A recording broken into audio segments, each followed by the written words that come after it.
नमस्कार दोस्तों, आप सभी का लॉ सीखो के दैनिक समाचार विश्लेषण में। तो चलिए आज हम जिन आर्टिकल के बारे में बात करने वाले हैं ये लक्षद्वीप के संबंध में है। लक्षद्वीप में कुछ कानूनों में बदलाव लाए गए हैं।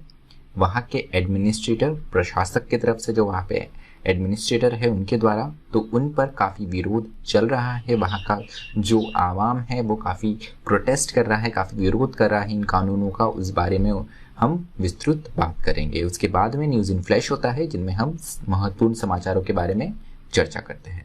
तो चलिए मैं आगे बढ़ूँ उससे पहले मैं अपना परिचय करवाना चाहूँगा। मैं खुशवंत पवार। आप चाहे तो मुझसे लिंक्डइन और ट्विटर पर जुड़ सकते हैं। डिस्क्रिप्शन में इसकी जानकारी आपको मिल जाएंगी।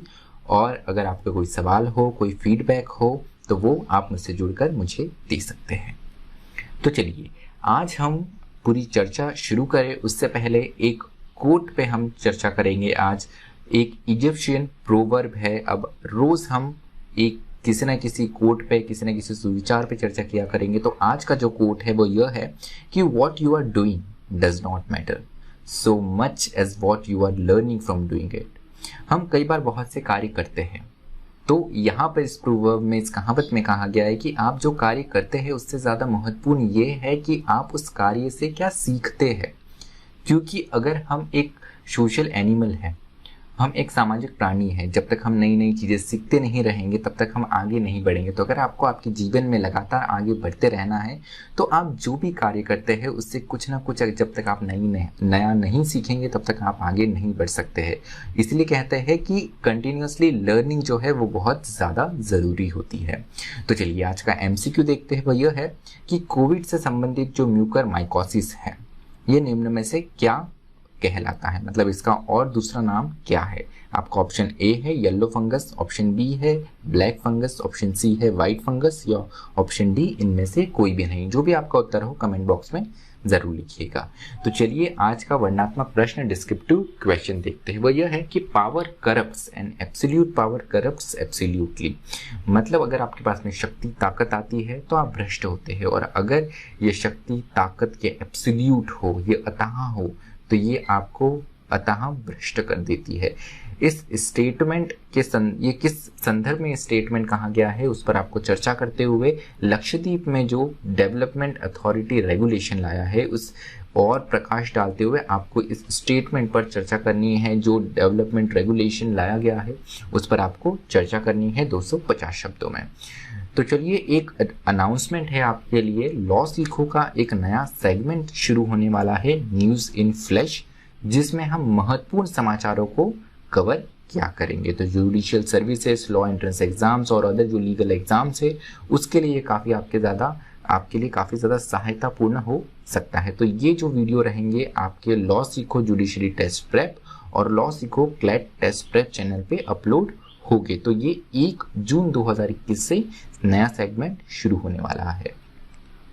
चलिए तो आज का जो हमारा पहला और एक ही आर्टिकल है ये है जो एडमिनिस्ट्रेटर है प्रफुल्ल खोड़ा पटेल, इनके बारे में। तो ये एडमिनिस्ट्रेटर है लक्षद्वीप के। लक्षद्वीप जैसे आपको पता है यूनियन टेरिटरीज। अब कुछ यूनियन टेरिटरीज होती है जहाँ पर LG होते हैं, उपराज्यपाल होते हैं, और कुछ यूनियन टेरिटरीज होती है जहाँ पर केवल एडमिनिस्ट्रेटर, जिन्हें प्रशासक कहते हैं, वो होते हैं। तो लक्षद्वीप एक ऐसा यूनियन टेरिटरी है जिसमें केवल प्रशासक एडमिनिस्ट्रेटर है। तो यहाँ पर कोई लेजिस्लेटिव असेंबली वगैरह जैसा दिल्ली और पौंडीचेरी में होती वैसी नहीं होती है। यहाँ पर केवल एक मेंबर ऑफ पार्लियामेंट रहते हैं और यहाँ का जितना भी कामकाज है वो देखने के लिए एडमिनिस्ट्रेटर रहते हैं, जो कि केंद्र सरकार के द्वारा अपॉइंटेड रहते हैं। तो यहाँ पर जो केंद्र सरकार के द्वारा एडमिनिस्ट्रेटर अपॉइंटेड है उनका नाम है प्रफुल्ल खोड़ा पटेल। तो इन्होंने कुछ महत्वपूर्ण कानून विधेयक यहाँ पर लाए हैं जिसके चलते हुए यहाँ पर काफ़ी ज़्यादा विरोध देखने को मिल रहा है। तो जो कुछ कानून लेकर आए हैं उनमें से जो पहला कानून है ये लक्षद्वीप विकास प्राधिकरण विधेयक है, जिसमें ये शक्ति मिली हुई है सरकार को, जो यहाँ पर एडमिनिस्ट्रेटर है उन्हें, कि चाहे तो वो कोई भी जो अचल संपत्ति है उसको एक्वायर कर सकते हैं किसी भी डेवलपमेंट एक्टिविटी के लिए। उसके अलावा यहाँ पर एक कानून एक और लाया गया है जो पशु से संबंधित है, पशु संरक्षण के संबंधित है, जिसमें यहाँ पर स्लॉटर जो है और सेल जो है, उसी साथ साथ जो कंजम्पशन है बीफ का, उस पर पूर्ण तरीके से बैन लगाया गया है। तो यहाँ पर देखने वाली बात यह रहेगी कि ये विधेयक लाने के पीछे कुछ उद्देश्य रहता है। तो यहाँ पर बताया गया है कि जो कृषि संबंधित जो जानवर है उनका आप स्लॉटर उन्हें आप मार नहीं सकते हैं बिना सर्टिफिकेट के। तो यहाँ पर बात लक्षद्वीप अगर देखें तो लक्षद्वीप कोई मेनलैंड इंडिया का भाग नहीं है, ये एक द्वीप समूह है। अरब सागर में द्वीपों का ये समूह है। तो यहाँ पे अगर हम आजीविका देखें तो कृषि जो है प्राथमिक क्षेत्र यहाँ पर है, लेकिन यहाँ पे कृषि के बजाय यहाँ पे मत्स्य पालन देखा जाता है। यहाँ पर जो समुद्र से जुड़ी हुई यहाँ पर जो गतिविधियाँ है वो ज़्यादा देखने को मिलती है। उसके अलावा यहाँ पर prevention of anti social activities regulation भी लाया गया है। अब ये रेगुलेशन में यह है कि यहाँ पर सरकार को ये शक्ति होती है कि वो किसी भी व्यक्ति को अरेस्ट कर ले। अब यहाँ पर बिना कारण बताए अरेस्ट करने की बात की गई, तो इस कानून में यहाँ पर सरकार को ये शक्ति मिलती है। इसका भी काफ़ी ज़्यादा विरोध देखने को मिलता है। उसके अलावा यहाँ पर अगर लक्षद्वीप की अगर हम डेमोग्राफी देखें तो जिस समय लक्षद्वीप भारत का हिस्सा बना उस समय करीब 99% यहाँ की जो आबादी थी ये मुस्लिम थी। अब मुस्लिम धर्म से भरे ही ताल्लुक रखते हैं, लेकिन मूलतः यहाँ की जो आबादी है वो आदिवासी आबादी है जो मलयालम और उसके डायलेक्ट बोलते हैं। अब यहाँ पर इनका ये डर है।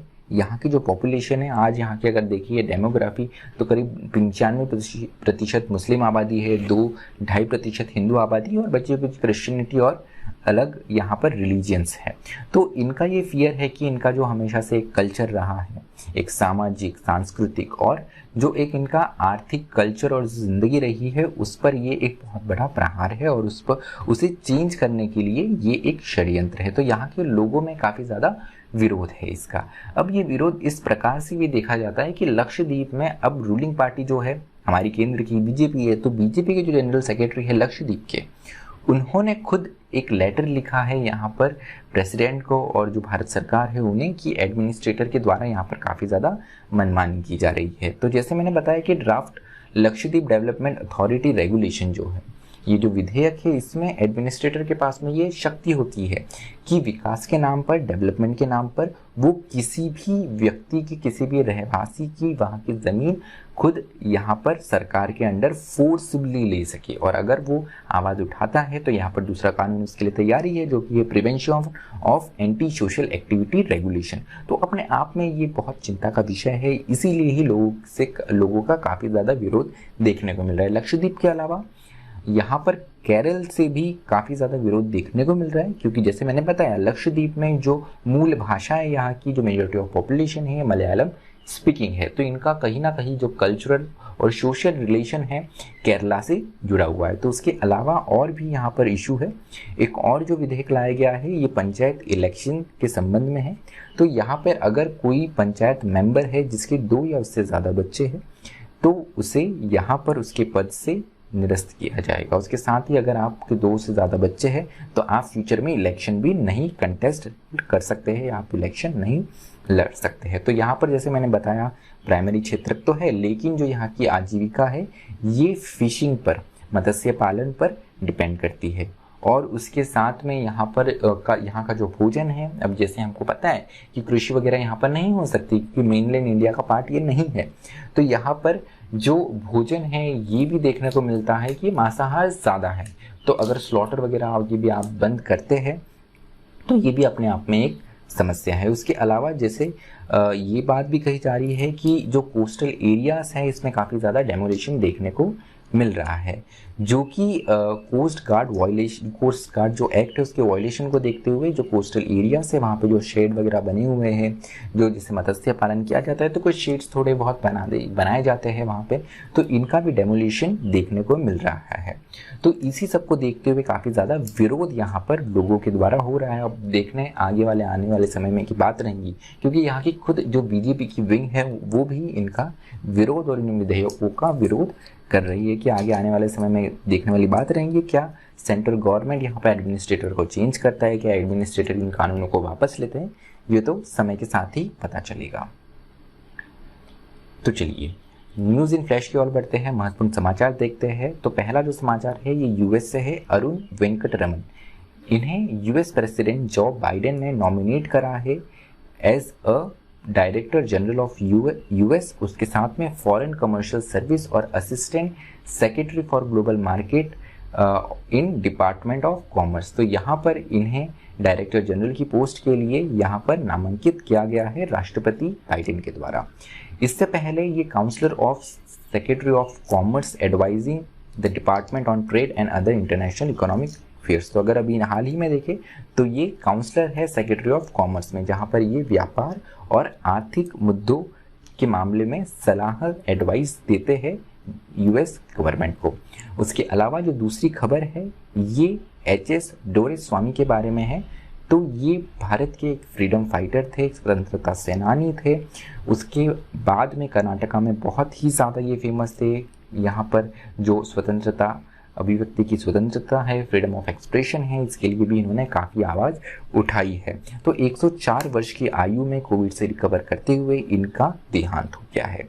इसी के साथ में जब मैसूर स्टेट हुआ करता था, जब यहाँ पे ब्रिटिश रूल था, तो इन्होंने क्विट इंडिया मूवमेंट, भारत छोड़ो आंदोलन में भी बहुत बढ़ चढ़ के भाग लिया। उसके साथ अलावा ये जेल में भी रहे हैं 14 महीने। इन्हें जेल कारावास की सजा भी अंग्रेज़ों के समय हुई है 1973 से 1984 के 1943 से 1944 के बीच में।